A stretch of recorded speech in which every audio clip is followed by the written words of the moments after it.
İnsan alverine qarşı mübarizə üzrə milli koordinatorun məlumatını bəyənirəm və müsbət yöndə səs verəcəm. Son dövrlər sosial şəbəkələrdə və müxtəlif platformalarda hüquq mühafizə orqanları, xüsusilə də Daxili İşlər Nazirliyi ətrafında aparılan müzakirələr narahatlıq doğurur. Mən burada bir məqamı xüsusilə vurğulamaq istəyirəm. Dövlətin dayaqlarından biri olan hüquq mühafizə sisteminin məqsədli şəkildə gözdən salınması heç vaxt təkcə bir quruma qarşı kampaniya olmur. Bu nəticə etibarı ilə dövlətə, ictimai sabitliyə və milli təhlükəsizlik mühitinə zərbə vurmaqdadır. Biz dünya təcrübəsinə baxanda görürük ki, bir çox ölkələrdə inqilabi proseslərin və xaosun başlanğıcı məhz dövlət institutlarına inamın sistemli şəkildə sarsıdılması ilə başlayıb. Polis hədəfə alınır, sonra məhkəmə hədəfə alınır, sonra ordu, sonra isə artıq cəmiyyət daxilində dövlət zəifdir düşüncəsi formalaşdırılır. Bu isə ən təhlükəli mərhələdir. Mən demirəm ki, problem yoxdur. Təbii ki, problem var hər yerdə, hər ölkədə.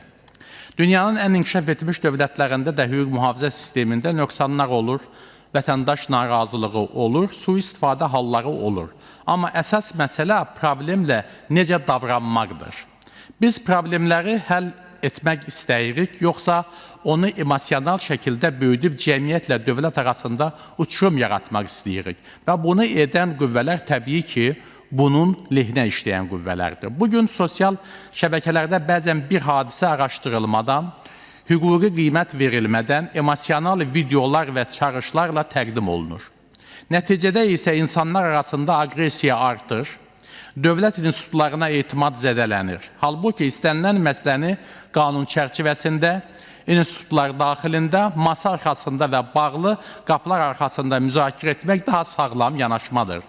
Dövlət idarəçiliyi küçə emosiyası ilə deyil, hüquqi mexanizmlərlə aparılmalıdır. Tənqid olmalıdır, amma dağıdıcı yox, düzəldici olmalıdır. Əgər hansısa əməkdaş qanunu pozursa, bunun üçün daxili nəzarət mexanizmləri, məhkəmələr, prokurorluq və digər qurumlar var.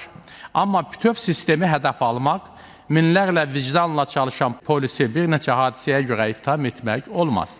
Biz unutmamalıyıq ki, polis yalnız forma geyinmiş dövlət qulluqçusu deyil.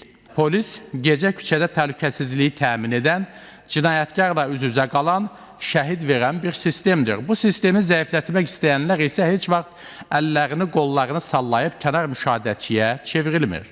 Dövlət zəifləyən kimi radikalizm, xaos, xarici təsir və küçə anarxiyası güclənir. Ona görə də hesab edirəm ki, cəmiyyətin bütün təbəqələri, siyasətçilər, media nümayəndələri, ictimai fəallar və sosial şəbəkə istifadəçiləri daha məsuliyyətli davranmalıdır. Tənqid edək, amma dövlətçiliyi sarsıtmayacaq formada. Problemi deyək, amma onu düşmənçilik kampaniyasına çevirməyək. Çünki güclü dövlət institutları olmayan yerdə nə demokratiya olur, nə təhlükəsizlik, nə də sabit gələcək.